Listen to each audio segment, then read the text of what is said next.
Amnesty International is accusing the Kenyan government of presiding over a violent crackdown on human rights following last year's anti-finance bill protest. The 2024-2025 Amnesty report shows that the state unleashed lethal force that left at least 65 Kenyans dead.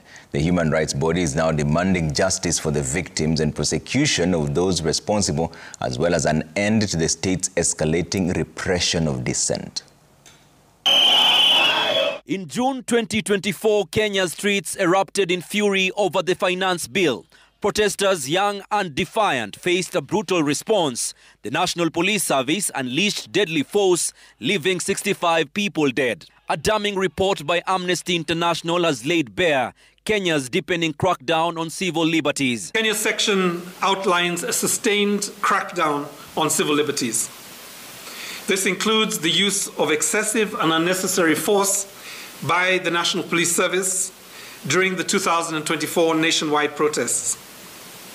Updated figures indicate that at least 65 individuals, Kenyan citizens, were killed. These actions were designed to create a climate of fear for those expressing legitimate public criticism and dissent. According to Amnesty's just released Global Human Rights Report, Kenya is returning to the dark era, where dissenting opinion was met with deadly force. The report highlights a systematic assault on freedom of expression, with arbitrary arrests and enforced disappearances becoming the new normal.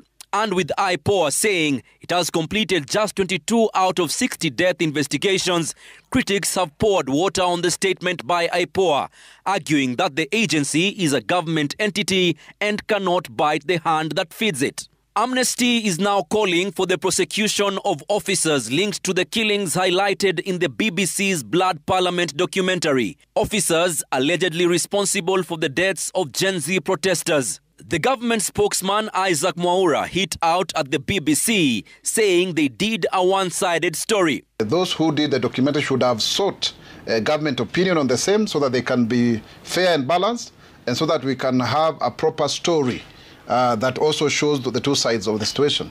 For example, they show a parliament being burnt, but they don't show who is doing it.